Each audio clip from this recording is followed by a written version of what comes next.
Yan. So, record ko Yes, lang. yes. All right, thank you, Tin. Let's give Tin a big round of applause. Yay! Great. How many of you here are excited to hear from me and learn from me today? Can you raise your hand? And can you type the number 1 in the chat box? Go ahead, type niyo yung number 1 in the chat box. If you are excited to learn and to talk to me, have a conversation with me today, great. Thank you sa mga nag-number 1. Anyone not excited? Not excited to learn from me or talk to me today? Maybe you can type in the square root of 365. I-compute nyo na lang. So, whether you're happy and excited to learn from me or you are not, just want to thank you, honor you, and acknowledge you for having me here. Want to honor Tin also for inviting me today to share with you some ideas that can maybe help you on your journey. Curious lang, anyone here first time akong makilala or makita, baka you can raise your virtual hand pag first time niyo akong makilala or makita. Di naman. Okay, sige. So kilala naman ako, it seems, ng madami dito. But okay lang ba? Is it okay if I introduce myself very quickly even if kilala niyo na ako? Thumbs up if okay lang. Great, thank you. Sige. So just to share a bit about myself, I actually started, as Tin said, as a fresh graduate in AIA. Fresh graduate ako pumasok, that was 2017, so 5 years ago. And I just felt that this was a something that I could do after graduation. And nagulat na lang ako because this is exactly the career that actually helped me get to where I am now and actually allow me to fulfill what I want to do for work. Because when I was 18 years old, I was still in college, second year college ata ako nun. I attended a Tony Robbins event. Kilala niyo ba si Tony Robbins? If kilala niyo si Tony Robbins, can you raise your hand? Kilala niyo ba siya? Ayun, so kilala ni Tin. Ayan, okay. Tony Robbins from Marikina. Diba? Charot. So, Tony Robbins is a world-class facilitator and a coach. And when I attended this event, sobrang na-inspire ako sa ginagawa niya. Sabi ko, gusto ko rin gawin yung ginagawa niya. I want to be as confident as this guy. I want to be able to help a lot of people just like this guy. And little did I know that being in AIA Philippines would actually allow me to develop those skills of facilitating and also coaching. And fast forward today, because of all the things that I've learned, all the things that I applied, I am a 4-time MDRT qualifier, so going 5th year this year. And also I am supporting 4 organizations in their growth and development ng mga tao nila. So kasama na doon si AIA Philippines, si Starbright in one of those organizations. And just happy to share that apart from being a financial advisor and a performance and transformational coach, I'm also a foodie. Sino dito just like me, mahilig kumain? Raise your hand. Mahilig din ba kumain? Ayun, thank you. Great. So I'm also an adventure seeker. So nag-skydiving ako. This was 2018. Kasama ko si Bea Sablan, if kilala niyo si Bea. I'm also a wannabe dancer. Mahilig akong sumayaw-sayaw sa shower. Sumasayaw ako pag may music, diba? Mga zumba-zumba, nakikisama ako dyan. I'm also a fitness enthusiast. So mahilig akong tumakbo. Running is really one of my passions. And I am also a triathlete. So mahilig ako to stay fit, stay healthy because it keeps me emotionally okay also. It's one of my emotional regulation tools. When I don't feel so okay, when I work out, I feel better instantly. Kasi namumove ko yung katawan ko. Maybe naiiwan ko behind. Tinatakbuhan ko. Charot. Yung problema. Hindi naman. But I'm able to feel better after working out. So I love working out. And I love fitness and health. I'm also a traveler. I'm so grateful ngayon na bumukas na ang mga places. Pwede na tayo mag-travel. Christine and Ronald and I came from Cebu just last week.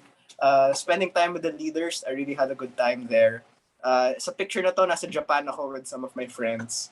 And of course, I'm a loving son and a brother. Dalawa kami magkapatid. My parents are there also sa picture na yan. And of course, I'm a student of life, permanent student of life. I really believe that learning does not stop in the 4 walls of the classroom, no, dun sa school. But even after, alam naman natin yan as Starbright, di ba? Lagi tayong may mga learning sessions, lagi tayong may mga sessions that allow us to grow ourselves and transform ourselves, di ba? So kaya ako na-in-love sa Starbright because laging may learning all the time. And I feel like I'm growing each and every month, each and every year, just by being in the space of Starbright. So that's just a bit about me. And just wanted to share about siguro kasi yung idea ko today that I will share is overcoming adversity, 'di ba? How many of you here just like me may mga problema sa buhay? Raise your hand. Thank you for being honest. Now you can put down your hands. Now maybe just like me kayo din, pag may mga problema sa buhay, sometimes it takes some time, no? Bago ako maka-get back into my usual groove. Okay lang ba magkwento for last month? So kwento ko lang, last month nung June pala nagka-COVID ako. Nung June. And ang ganda ng momentum ko from January up till June, and then biglang June, boom, nagkasakit ako. Tapos parang ako, ano nang gagawin ko? Kailangan ko magpahinga. And ako yung type of person na hindi ganun ka-comfortable na walang ginagawa. Parang mayroon ata akong pag-ADHD or something like that. But I like doing a lot of things. It makes me happy. It makes me excited when I'm able to accomplish a lot of things. So nung nagkasakit ako and 2 weeks ako out, 3 weeks ako out, biglang nasira yung momentum ko. Hindi ako makatakbo, which is something that really, makes me feel good. Hindi ako maka-exercise. Hindi ako makatrabaho nung June up till the start of July. And even after I was actually fully recovered in terms of my physical health, nakapaglabas na ako, I can do the usual things already, parang I was still beating myself up for those 2 weeks na wala akong ginawa. No? And I realized, because I could not accept that I had to stop, parang natagalan, na-prolong yung aking agony.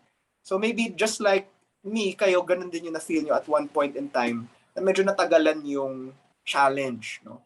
And I realized, just want to share a realization, no? Na-realize ko, kailangan pala may tulong. Kasi yung mindset ko at the time, hindi, kailangan ko ito pagdaanan sa sarili ko. Even when I was doing the 6 a.m. club, may mga pinagdadaanan ako nun. And I didn't ask for help from the leaders. Tapos na-realize ko lang over the past 2 days, sobrang recent realization lang, that I need to ask for help from people pala. Kailangan ko maging vulnerable and say to people, hey, I need help, or hey, something's not right. Can I talk to you? Can I share something with you? And I realized when I started sharing this to people, mas naging connected ako sa sarili ko, and I felt like I was moving forward a lot more. No? So I think my biggest win the past week was actually finally admitting acceptance na I needed help, I needed support. Because no man is an island, sabi nga nila, di ba? And tendency ko pala na pag may masamang nangyari sa akin, I tend to go on that journey by myself. No? And right now, I'm still on that journey. I'm asking for support from a lot of people, keeping my emotional and mental health in check. And I just wanted to share that story just to tell you it can happen to anyone. No? And I would advocate na ask for help. You have this team Verge, no? Christine is there as your unit manager to support you if you're going through something. Sabi nga ni DJ, if you're feeling down, go up. Sabi ni DJ Di Maliwat yan. If you're feeling down, go to your unit manager, go to people that love you and care for you because they will support you. Yun yung na-realize ko. The only reason I realized this was because I got feedback from my coaching friends na parang, Zach, parang hindi ka namin nararamdaman. Namimiss ka namin. Zach, we want your leadership because hindi ka namin naramdaman the past 2 months. And I realized, nga, no, parang sobrang nag-hold back ako in connecting with people because I was not connected to myself because I could not ask for help. And then I experienced a group hug just the past 2 days. Tapos naiyak talaga ako kasi parang naramdaman ko habang niyayakap ako ng friends ko, ng mga fellow coaches ko. What if this was the feeling I got? Or what if I had this support structure earlier? What if I asked for help earlier and naramdaman ko yung pagmamahal nila sa akin? Maybe I would have bounced back faster. But then I'm just realizing that I'm exactly where I need to be right now. And maybe just like me, you're going through some sort of challenge. And maybe this some of these ideas I will share with you can help, no? Because these are ideas that help me also, 'di ba? So before I share, the ideas that I got, I just wanna maybe ask you guys or check in with you guys. Siguro ano yung nagustuhan nyo or ano yung na-realize nyo doon sa sinabi ko, doon sa story ko lang, pati doon sa yung kinwento ko about the past month. Maybe what are your personal realizations? Anyone? Go, Metis. Ayan. So yung ano talaga, yung pinaka nakuha ko dun sa sharing mo, Zach, is yung ask for help from other people. Kasi ganun din ako. Parang sinasarili yung mga problem. So yun talaga yung importante na mag-ask ng help sa ibang tao. Kapag hindi na kaya. Kapag sarili na. Ayun. Yes. Thank you, Metis. Let's give Metis a big round of applause for the courage to be the first one to share. So mananotice nyo yan later, no, na yung the way I do speaking engagements is actually two-way street. Hindi siya yung ako lang yung magsasalita. Pero I want to have a conversation with you guys, no? So I love what Metis said, no, asking for help. And I realized, for me personally, no, maybe the biggest reason I can't ask for help or what stops me from asking for help is I'm afraid to be judged. How many of you, just like me, takot ma-judge? Na parang hindi okay, yung gano'n. Diba? It's a fear that I feel like a lot of people have. And na-realize ko sa sarili ko, ako rin pala, laki ng fear ko na yun. Kasi ang taas ng ego ko to look good. I want to look good in front of other people. And pagka sinabi ko sa ibang tao na hindi ako okay, medyo feeling ko I will look bad. But I realized now when I ask for help pala from other people, especially people that love me and care for me, they will not actually judge me but will be there for me. So I just have to take that first step. So thank you, Metis, for sharing that. Sige, so I'll share some concepts, some ideas also that has helped me go through these challenges and maybe get to the point where I can perform really, really well. No? So the first idea that I want to share with you guys is actually called context versus content. So this is an idea by Blaire Singer, context versus content, diba? Have you guys ever wondered bakit madaming tao, let's say in a group of people, pare-pareho yung tinuro sa kanila, right? Pare-pareho yung tinuro sa kanila on how to do certain things. Pero bakit yung ibang tao mas maganda yung resulta versus other people? Have you ever wondered that?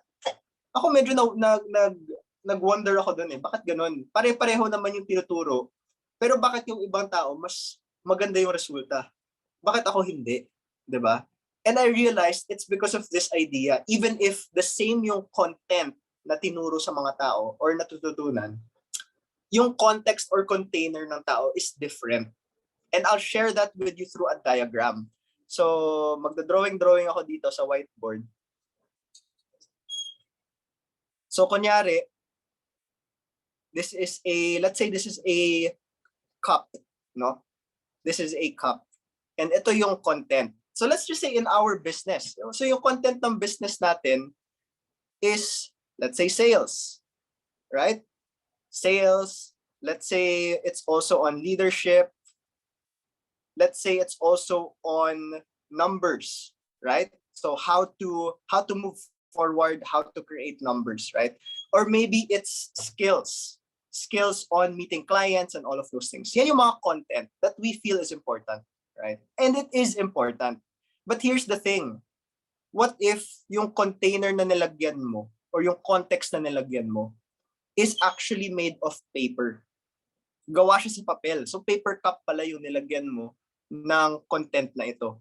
Ano mangyayari pagka yung pressure ng buhay nandyan na? Let's say may sunog dyan sa ilalim. Pag yung pressure ng buhay nandyan na, what tends to happen is masisira yung container. Diba? Tapos yung content, magli-leak lang. Mawawala yung content. So lahat ng sales skills na yan, lahat ng mga how-tos na yan, mawawala because maybe the container is not strong for that particular person, right? But what if another person, yung kanyang container or yung context niya is actually made from steel, right? Sabihin natin gawa siya sa steel, gawa siya sa metal, and the heat of life is on. The pressure is on. Most likely, ang mangyayari sa container na yan, medyo konting magkaka-black lang sa ilalim, no? Pero yung content niya, nandyan pa rin sa loob. And I realized here, baka yan pala yung nangyari in a lot of other people. Bakit may mga ibang tao, pagpasok nila sa AIA Philippines, parang first 2 months pa lang nila, MDRT na sila agad, di ba? Nakagulit yung mga ganun, right? Pero pare-pareho naman yung tinuturo. Maybe the reason is, even before they came in to AIA Philippines, malakas na yung context nila. Maganda na yung container nila because they focused on growing themselves. They focused on developing adversity quotient. Maybe unknowingly with their life experience, they know they know that they can bounce back fast, no, when the pressure of life is on. And I feel like ganun din yung nangyari in my case, no, personally. Ang nangyari sa akin is I achieved MDRT at a very, early year. Basically, on my first year, nag-MDRT ako. And na-realize ko, maybe the reason for that is, even though I was a fresh graduate, I was already into personal development. I was already into growing myself, even when I was 18 years old pa lang, no? So 18, 19, 20, 21, 22 years old ako na pumasok sa AIA Philippines. So technically, I had 5 years of building my container already. And alam nyo ba kung ano yung practice ground ko sa pag-build ng container ko? Kaya ako natatawa kasi yung practice ground ko was actually, how do I get a girlfriend in college? So I wanted to learn social skills. So madami na akong beses na-reject, no, ng mga women that I would approach. Madami na akong natutunan in terms of how do I become a better man so that I become more attractive to the opposite sex. And that was actually the origins of me building my container. And dahil doon, medyo the same din naman ang social interaction. I learned about social interaction. I learned why it's important to be a better person today than I was yesterday. And I learned it's important to focus on moving forward rather than beating myself up for what happened in the past. And because of that, siguro I just did the right things in the first year because I already focused on growing my container. So what about you? My question is, how have you been growing your context? How have you been growing your container? No, not just the skills, okay? Not just the know-how, but also maybe mastering your emotions or learning how to manage your emotions, or maybe it's learning how to raise your level of awareness so that you can make better choices. No? So yun na ang tanong ko sa inyo. Just think about it. How have I been growing my container? Okay? Ayan. Okay, sige. So just want to pause right there. Just want to check in with you guys. What are you learning from that idea on context or container versus the content of what we're learning? Anyone?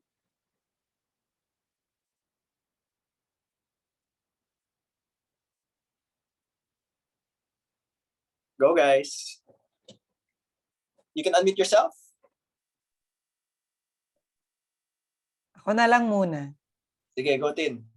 Yan. So, maganda yung yung sharing mo ngayon, Zach, no? Yung talagang natutunan ko with what you shared is the context is more important than the content.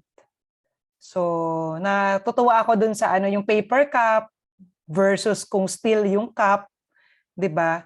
So, na yung mga nangyayari sa atin every day is preparing for us to the coming, whether big problem man yon or yung mga challenges along the way as we move forward in life. So parang kung sasabihin sa Tagalog, walang tapon. So na-down man ako or may inattendan ako na seminar na parang inulit-ulit or whatsoever. So lahat yun nagko-contribute as I prepare myself to my next level. From the paper cup to the steel cup.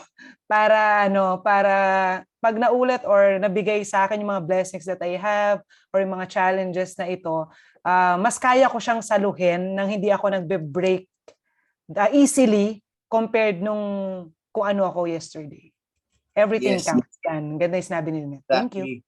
Everything counts. I love that. No, everything counts. Every experience counts. Even the low moments. No, even the challenges. Kasi yung challenges na yan, it will allow me to grow. It will allow you to grow. It will allow all of us to grow bigger, okay?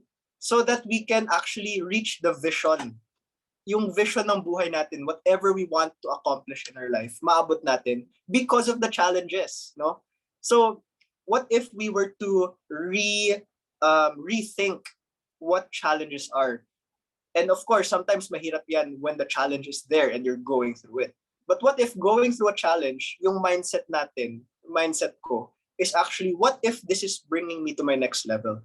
What if this is exactly what I need to experience so that ma-fulfill ko yung vision ko? What if this is allowing me to grow into exactly the type of person I need to be so that I can create the results that I want, right? So it's just asking those questions to ourselves and it's having that awareness. So I want to share with you guys an idea. Alam niyo na to, siguro ilang beses niyo na narinig to, growth mindset. Alam niyo na yun, di ba? Narinig niyo na ba yun, growth mindset versus fixed mindset? Good. So uulitin ko lang to, reminder lang to. Growth mindset versus fixed mindset. We may know it conceptually. Ako, alam ko, I know it conceptually. Pero pag nandiyan na yung challenge, minsan nakakalimutan natin yun. So it's good to be reminded of it very, very often. So meron akong picture dito on growth mindset versus fixed mindset. So ano nga pala yung growth mindset and fixed mindset? Ang fixed mindset, ang sinasabi natin dyan, ang self-conversation natin or kung ano yung sinasabi natin sa sarili natin is that failure is the limit of my abilities. Okay? Pagka nag-fail ako, yan na yun, wala na. Uwi na ako. Okay? It's the limit of my abilities. Ang growth mindset naman, ang sinasabi niya, failure is just an opportunity to grow. Okay? That's just what it is. So maybe if I told myself nung I was going through COVID and I had to stop working, I had to stop doing something, what if I told myself, maybe this is my opportunity to grow? Maybe this is my opportunity to grow into a more compassionate person towards myself because I was being very hard on myself. So compassion towards myself is something that is a work in process for me. No? So nabibigyan ako ng opportunities to develop compassion towards myself and say, it's okay to rest right now. Kailangan ng katawan mo kasi may sakit ka nga. Diba? Stop beating yourself up. It's not serving you anymore. So I learned from that experience na kailangan din pala magpahinga from time to time. Kasi go ako ng go a lot of the times. No? Kasi I want to serve a lot of people. But sometimes nakakalimutan ko. Kailangan ko rin i-serve yung sarili ko muna. Kasi mauubusan ako. Right? And I feel like the reason I got sick was because I was spreading myself too thin. So ngayon, I know now how to take care of myself better. Again, growth mindset. Right? So magpapakita ako ng konting scenario on how this growth mindset works. No? So how this growth mindset works in terms of fixed mindset versus growth mindset. So let's say, ayan. So ginawa ko tong diagram na to kaninang umaga. So the fixed mindset person, let's say that this is person A.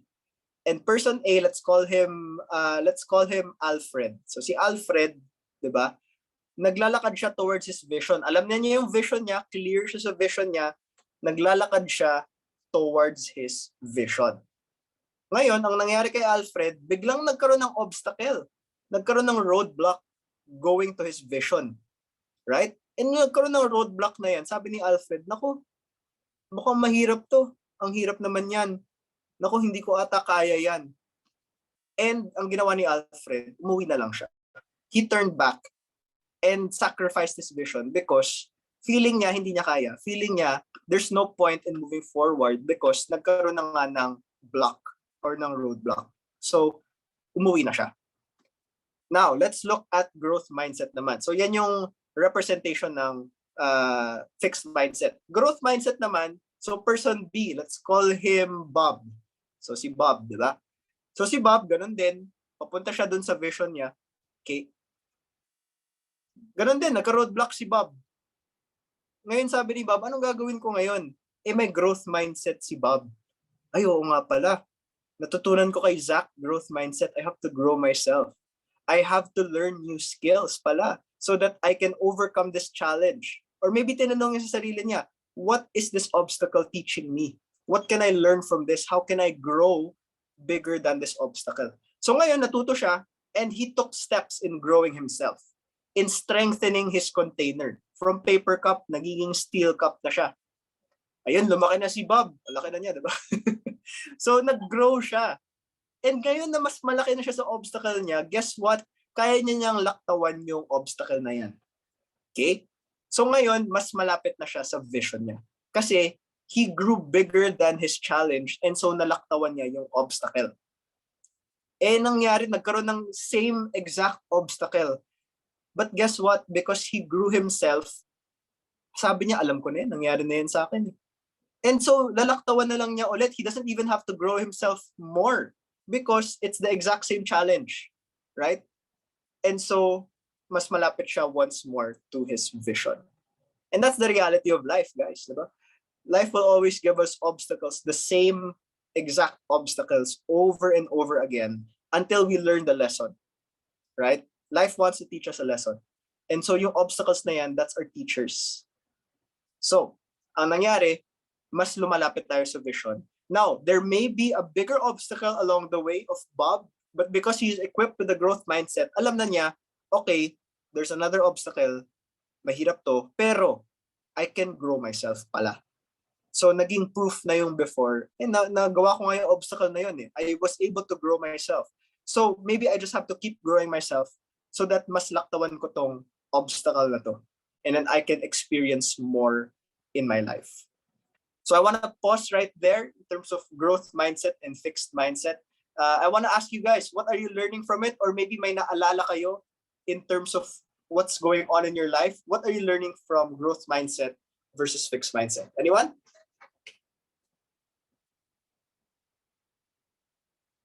Ronald, yes, kabayan, go ahead.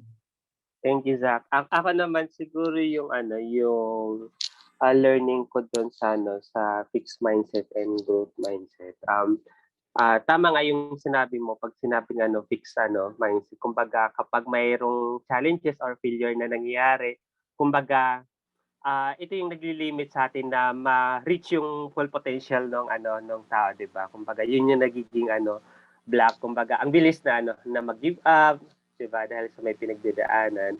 And pagdating naman sa growth mindset, kumbaga ito yung na paunti-unti dinidevelop natin yung sarili natin na hindi natin namalayan kapag may challenges. Kumbaga kaya natin siyang ma-overcome dahil kumbaga grino lang natin yung sarili natin na kumbaga every time na may challenges na na dumarating,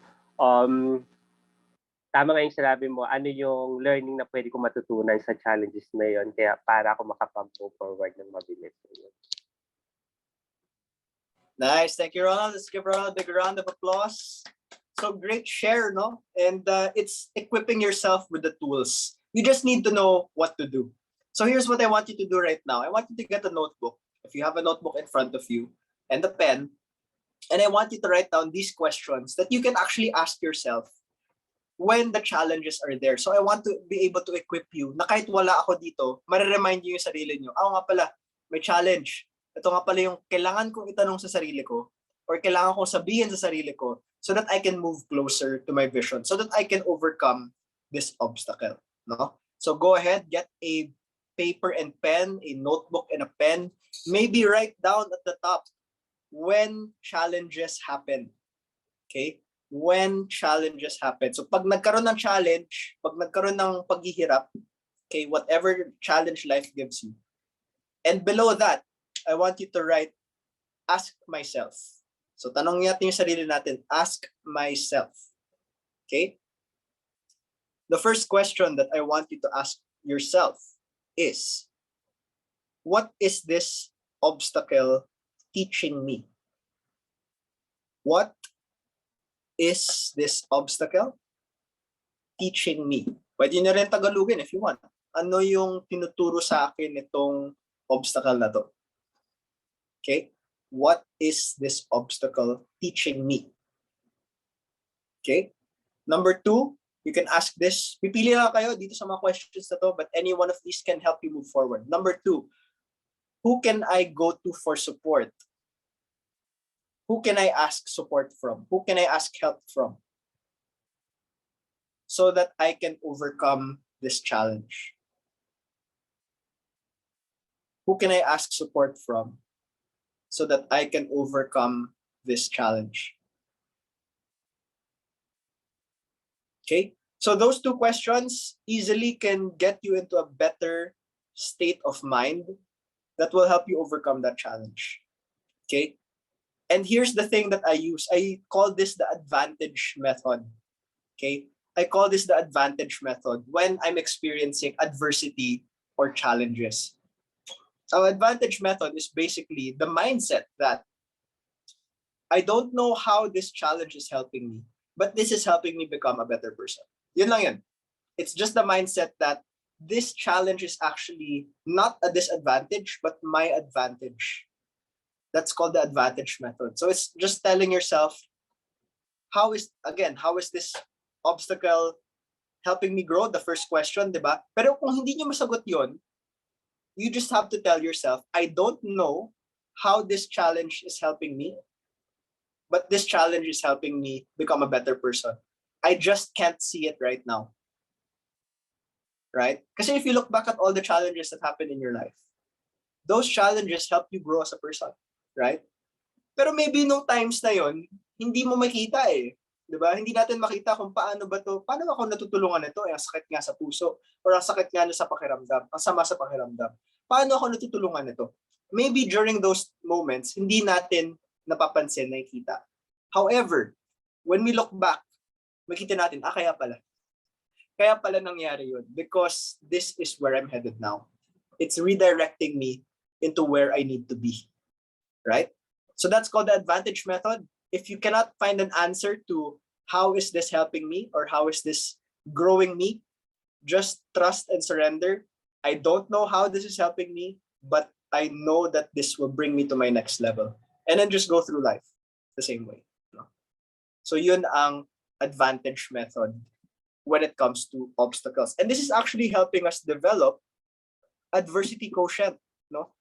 Adversity quotient. How many of you narinig na ang adversity quotient? Can you raise your hands? Okay, Christine. Si Christine pa lang. Again, how many of you have heard adversity quotient? Raise your hand. Ayun, si Ronald. Oh, how many of you have heard adversity quotient? Pangatlong beses ko na sinabi, adversity quotient. O, narinig niya na, okay na. Okay, sige. So, adversity quotient. Adversity quotient is, ito, tingnan natin yung definition niya, no? AQ. Alam niyo naman yung IQ, pati EQ, di ba? Sabi nila yan. Intellectual quotient, emotional quotient. May bago nang dumating in the past few years. Ito, 2014 lang. By Utami, Harjono, and Karyanta. Hindi ko alam kung ano nationality nila. But adversity quotient is defined as the ability of an individual to think, manage, direct, and endure challenges and difficulties in life. And here's the whole truth.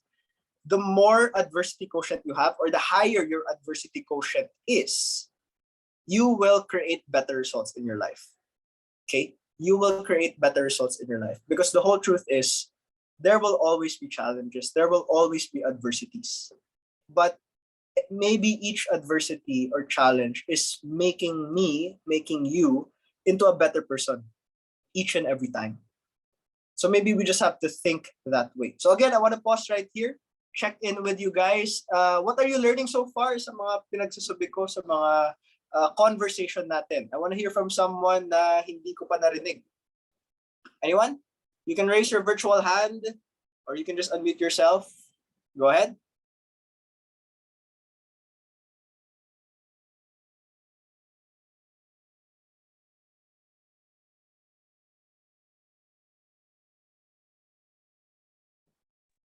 Ako sak. Ayun, thank you, Lauren. Sige. Awit na ako. So, Sige. so, ayan. So, ang pinaka nagustuhan ko dun sa naturo mo is yung question na what is this obstacle teaching me? So, I really like the part na considered pa rin yung part na pag hindi mo alam yung sagot, just, go with the flow. Things will be yung mga things na gusto mo will be right on place on the right time. So I really like the part na na-consider pa rin yun, kahit na kasi yung iba kasi pag tinanong mo, andun agad right, and then nandun agad yung answer nila kung paano nila ma-encounter obstacle na yun. And then ngayon ko lang na-realize na meron palang adversity quotient. So parang parang meron pala siyang tool to measure on paano ka mag-decide on a certain things, paano mo tawag dito, ma-encounter yung mga challenges. So parang eye opener to sa akin na meron palang ganito na maintindihan ko in a way na okay, kaya pala ako nahihirapan kasi I'm not asking the right question to myself. So eye opener siya sa akin. So thank you for that. Nice. Thank you, Lauren. Let's give a big round of applause. Great. Yeah, it's a good awareness, no? Na may ganito pala, meron palang adversity quotient. Ito, natutunan ko lang rin a few years ago eh. But it's important to have. And let's bring it to your business here in AIA, no? If you look at the top performers in AIA, lahat ng mga yan, apart from the emotional quotient na marunong sila makipaghalubilo sa mga tao, they develop adversity quotient. Right? Because most likely, the more they are creating in terms of results, the more challenges they have overcome as well. Ganun lang naman yan eh. The more challenges you overcome, the better results you will have in the future for as long as you stick to your vision. The reason why a lot of people in any industry do not create results is because they easily give up. Right? Nag-fixed mindset sila. Mahirap pala to, wag na lang. Right? That's the only time na nag-fail talaga ang tao. Pag nag-quit na sila, hindi to para sa akin kasi ang hirap, right? But what if they keep growing developing adversity quotient? So ganun lang sabihin natin sa sarili natin. Ako rin, I'm learning as I speak to you guys. Pag nagkaroon ng challenge, this is developing my adversity quotient. Diba? So at least aware na tayo doon. This is developing my adversity quotient. And the bigger my adversity quotient is, the faster I bounce back from challenges, the better I go through life, right? The most successful people in the world na develop nila tong adversity quotient na ito because they experience challenges day in and day out. Okay? Hindi sila tumitiklop, right? So, which brings me actually to the next idea that I want to share. And this is also, again, something that maybe you've seen over and over and over again. This is how getting out of your comfort zone helps, right? How to get out of your comfort zone. Because the reality is, right now, nandito tayo. Lahat tayo nasa comfort zone natin right now. Okay? We feel safe. We feel in control. Pero pag nagkaroon na ng challenges, na yung obstacles, biglang nasa fear zone tayo. We will find excuses. Hindi kasi ganito yung nangyari, ganyan yung nangyari. We will blame outside people or outside circumstances. Kasi si ganito eh. Kasi si ganyan. Right? We're affected by other people's opinion. Kasi nandyan na yung mga challenges. Again, ego need to look good in front of other people. Right? And usually dyan yung lack of self-confidence. So yung choice natin dyan, pag nandyan na yung obstacles, babalik ba tayo? Magre-retreat ba tayo sa comfort zone natin? Or do we move forward? Do we grow ourselves by acquiring new skills, asking ourselves, what lessons can I learn? What skills can I develop so that I overcome this obstacle, overcome this challenge? And now I can deal with the challenges and problems because of my new skills, because I strengthened my context, strengthened my container, okay? And I can actually extend my comfort zone. Ngayon, pag na-extend mo yung comfort zone mo, naging comfort zone mo na yung whatever results you're creating. Personally, let me just tell you guys, MDRT is my comfort zone now. Before, hindi pa. Sobrang na-challenge pa ako dyan. Pero after a few years, pang 5th year ko na this year, medyo comfortable na ako sa kanya. And honestly, I'm not that attached whether it happens anymore year on year. Alam ko lang it's gonna happen regularly. I don't really mind if it doesn't happen year on year. I'm not that attached to it anymore. It's just my comfort zone. So ngayon, ano yung growth zone ko? Maybe creating bigger and better. Maybe COT, maybe TOT. Or maybe even just developing a team. Maybe leadership na ang new fear zone ko. Right now, just to share with you guys, fear zone ko ang developing a team in AIA. Okay? Kasi ang dami nang nangyari, ayan, excuse ko. Ang dami nang nangyari na may pumasok tapos umalis din. Right? So, again, I just have to tell myself, hindi, I just have to acquire new skills. I have to grow my leadership skills. I have to grow my personal mastery, my personal development, so that I can help other people grow in this career. So now my learning zone is actually when I onboard new people in my team, whether it's in AIA or it's in my team in the other business that I'm developing, which is facilitating human learning, and coaching, because I want to develop teams in both. And then finally, pagka you keep growing, you will now go to your growth zone. You will live the dreams that you want, find purpose in your life, and you will now set new targets, set new goals. Okay? And then you will realize your aspirations. So yan yung framework. You've seen this time and time again. Again, this is just a reminder because repetition is the mother of all mastery. Sabi nga nila. Ibig sabihin, if you hear something over and over again, medyo na ma-master mo na siya, medyo nagsistick na siya. Kasi hindi enough na once mo lang marinig ang isang concept. Na-realize ko rin yan. Because based on where you are in your life, may different perspectives na nangyayari. Ako, even now, even if I see this right now and I share this with you, may mga bago akong learnings as I share these ideas with you guys. So what about you? What is your fear zone? Right? What do you need to do so that you can get to your learning zone? Again, connect lang yan lahat ng sinishare ko. It's all about developing adversity quotient. Okay? Developing adversity quotient. And we have to be able to extend our comfort zone. And maybe that's another mindset, no? Pag nandiyan yung obstacles, when we feel uncomfortable, nasa dulo na ako ng comfort zone ko. Nasa dulo na ako ng comfort zone ko, so maybe akbang pa ako so that I'm not comfortable, but I am now creating new results because I consciously make a choice that I am growing myself. Okay? And finally, maybe the last thing I want to share with you is this idea. So very quick lang yung shares ko. Tapos we'll go to Q&A in a moment. No? When it comes to overcoming challenges, ako personally na-realize ko to. The reason why I freeze, or run away from certain challenges is because maybe I look at the whole staircase. Tinitingnan ko, naku, taas naman yan, kailangan ko akyatin yan. Na-overwhelm ako, right? Kasi tinitingnan ko yung buong staircase. Maybe I just need to look at the first step. How do I get to the next step? Next step lang, baby step lang. Until such time na nandito na ako, layo na pala ng narating ko. Ang laki na pala ng pinagbago ko. Because I just take those small steps. So the same thing with overcoming challenges. Don't focus on overcoming the entire challenge right away. Mahirap yun. Hindi mananamnam ng mind natin. Maybe just ask, what is the first step? What is the next step here? Okay? What can I do next? Yun lang.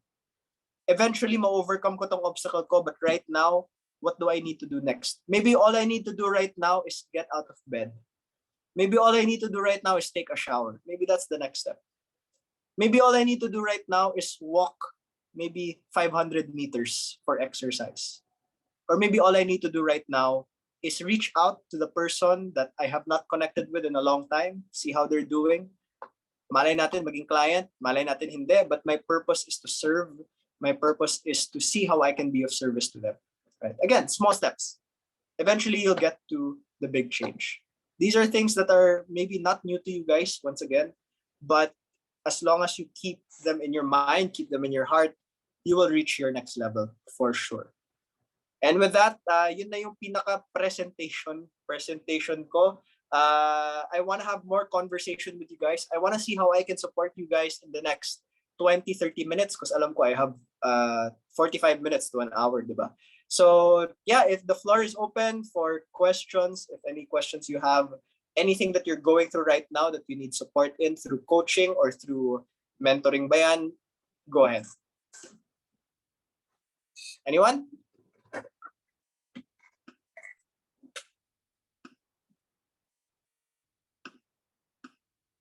Maybe we can request Ron. Yan, nag-type si Ron. If you're feeling down, go up. Yan, so kahit unmute ka na lang or chat kung mahina ang connection dyan sa area nyo today. Or si Lynette, while nagpe-prep. Oo nga, Lynette, na-miss kita. Hello. Ayan, go Ron. Go, Ron. Ayan, po. Okay. Hello. Yes, I hear you. Go ahead. Sige po, medyo choppy lang po ng konti pero siguro what I like most about this talk is it's more on the development of ourselves talaga. Like not on the how to make a sale or prospecting or whatever yung related talaga sa more on the business. Siguro ang gusto ko is yung you really need to grow yourself first to develop your skills. Yung sabi nga na to build your container to grow your mindset, yung mga adversity quotient. So as for me, marami ring mga adversities talaga na dumating. Though mga personal man, as in marami na talaga. And sometimes I forgot nga marirelate ko pala to even dito sa AIA. So I would say I had a lot of rejections din.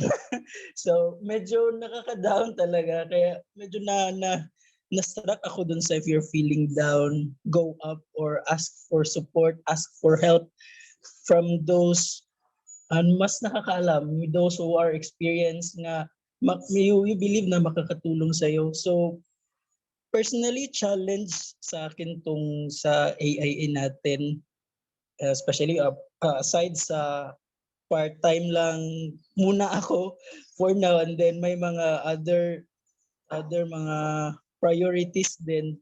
Pero sinasabi ko talaga sa sarili ko na I won't give up. kahit walang mga sales gaano is I'm still here. I'm still here because I love the business even if personally wala pa akong maipapakita ng mga fruits or yun yung mga fruits nga in joining here. Pero I'm happy, masaya ako nga na kahit wala pang mga ganun is I'm learning a lot. So yes, there are times you feel down, there are times you're discouraged, and yeah, that's normal.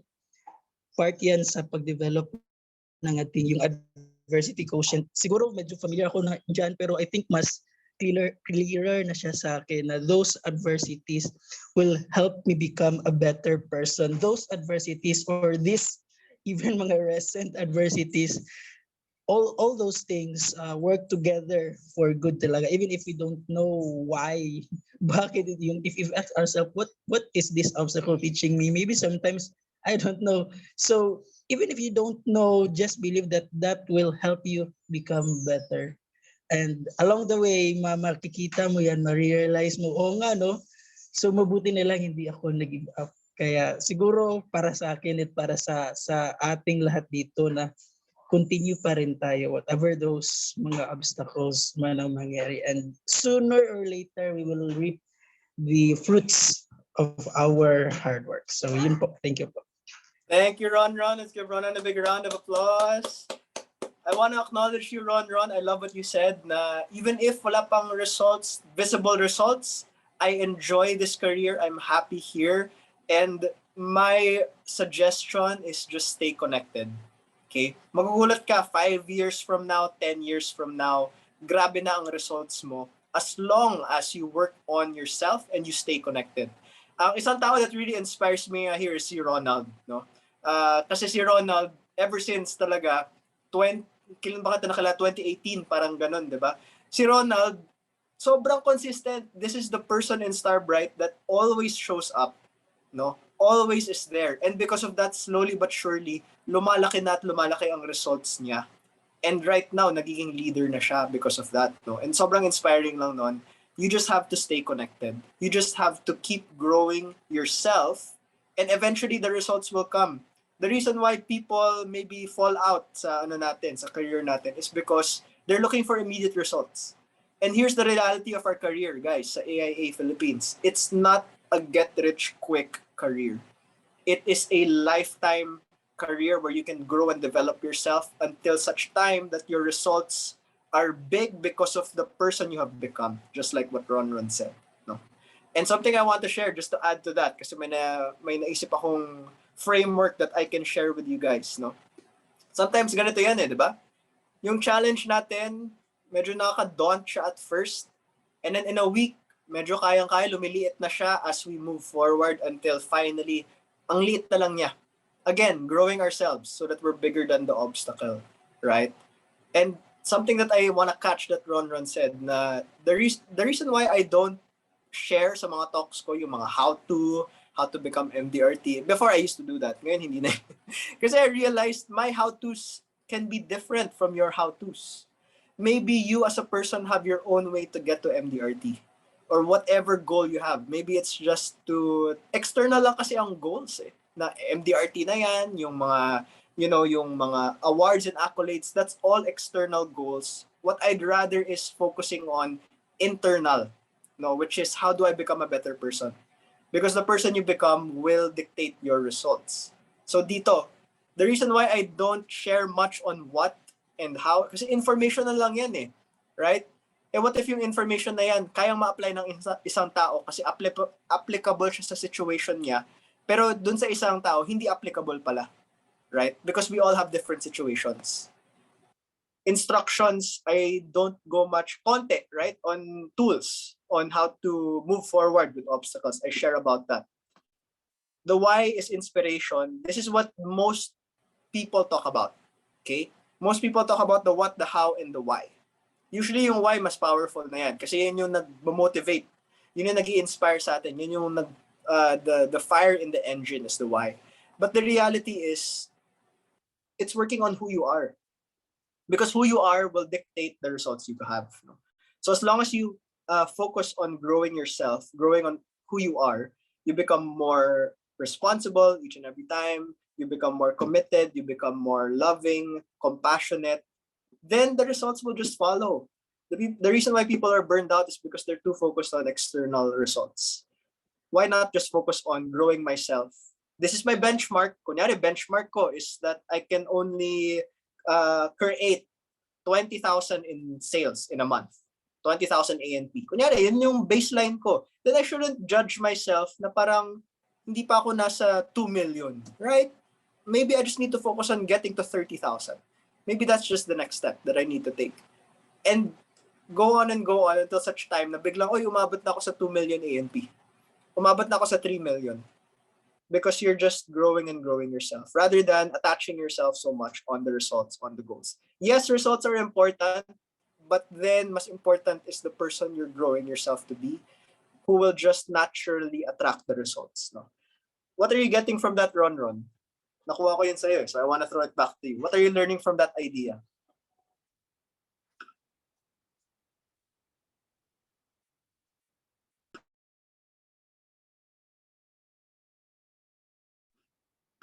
Ron? Nawala ba siya?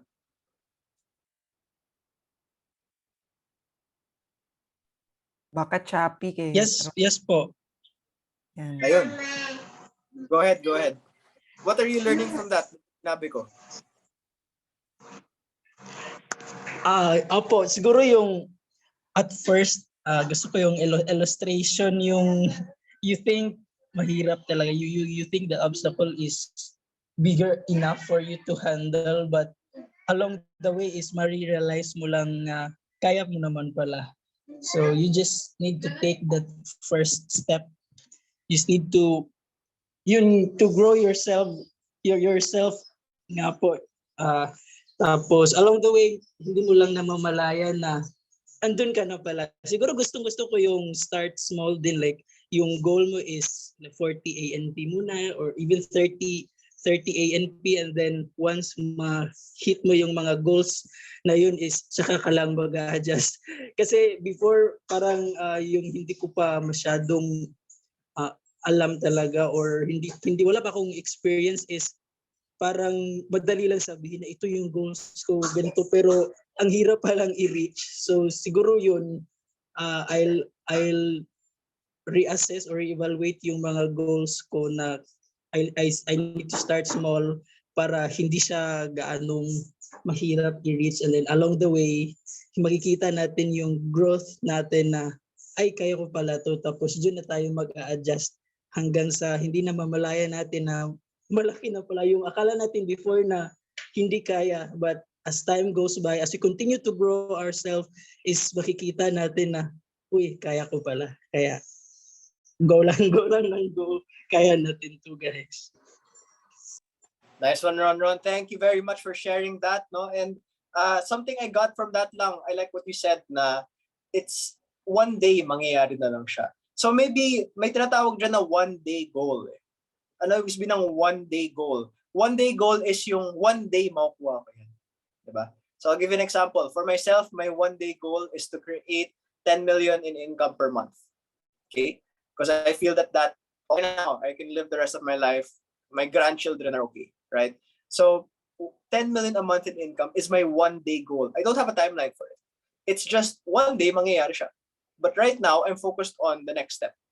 Maybe I'm focused on 10% more this month. Or maybe I'm focused on 50% more next year. Parang ganun lang, right? Baby steps. And then one day, gulat ako, umabot ako sa 10 million per month. But the key here is, keep looking at the vision. Important pa rin yun eh. You have to keep looking at the vision. You have to keep looking at the one day goal until such time na makukuha mo siya. And you have to always show up. Yun yung natututunan ko. I mean, si Ronald yung best example for that. Always showing up, always excellent, always committed because of that. Hindi ako magugulat, Ronald, one day you're already MDRT ba yan, kung ano yung gusto mo, or you're already agency manager. I will not be surprised because you are so consistent in showing up. And so I feel like everyone else, ganun lang kailangan natin gawin. Show up each and every time. One day makukuha din natin yung gusto natin. No? And with that, paubos na yung time ko, but maybe I just want to have something for you to work on para hindi lang to, may natutunan ako, tas okay, happy, tas wala na, right? So I want you to get out a notebook or your phone or a pen, and I want you to write down what is your immediate action from this learning na nakuha niyo sa akin. Kahit one action lang, okay? One specific action that you want to do to get the ball rolling. So next step lang tayo, just like the this diagram, sige, as you're writing it down, no? Just like this diagram that I shared with you, what is your next step? Just one step. You don't have to go up the whole staircase. Just from the learning, what is one immediate action step that you will create this week in the next 7 days? In the next 7 days, what is your one step that will build your momentum? And just to, I just want to go one by one, no? Or maybe you can type it in the chat box since, if we're short on time. Para may konting accountability. Syempre, naka-record din to, di ba? What, in the next 7 days, please type down in the chat box, what is your immediate action step based on what you learned sa akin? Go ahead, type in the chat box, open the chat box right now, and then type down your immediate action step the next 7 days. And then after we get everyone to type down, I will turn the floor back to Christine. And that's all good. Go ahead, guys. So ako, immediate action step ko,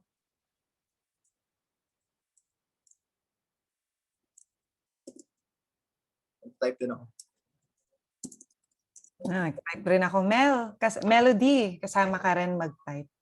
Our angel. Our Starbright angel.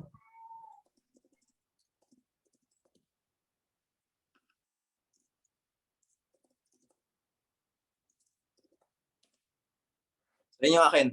I'll realign with my team members sa AAA.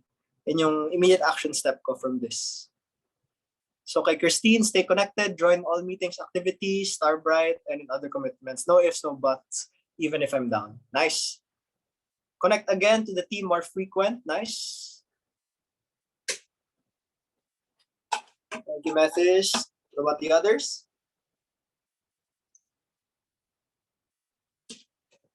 Six na lang. Para lahat tayo. One way to honor Zach for his time and all of this is to share our biggest learning and how we're going to apply it in our life. And that's what we're sharing in the chat box. Thanks, Yeah. Lynette.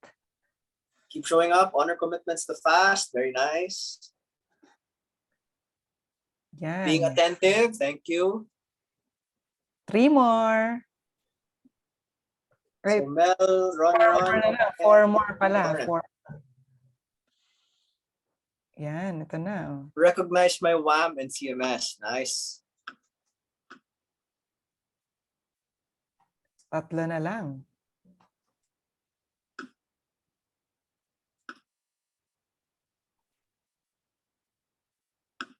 Yan, sa mga kasamahan natin and all the people who are watching, I hope this video is also a message kung whatever man yung pinagdadaanan mo, may ma-pick up ka na message for the day. Yan, si Kabayan.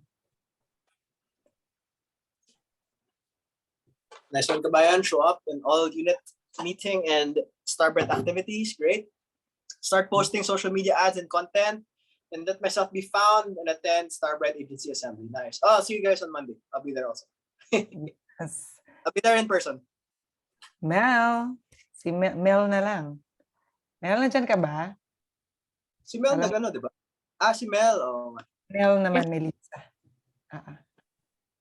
Straight from night shift din yan, katulad ni Bullet. Wow, grabe. Yan. So, Mel, do you want to ano ba? Kasi naka-unmute ka. You want to share then ano? Type? Sige. Sige po, siguro po be consistent po sa productivities po pagdating po sa sa mga prospecting, mga ganun. Kasi yun po yung kulang sa akin. So yun po. Okay. Great. Thank you, Mel. And with that, let's give everyone a big round of applause. Good job, everyone. Turning the floor back to Christine. Thank you for listening and sharing your thoughts also with me. Yan, so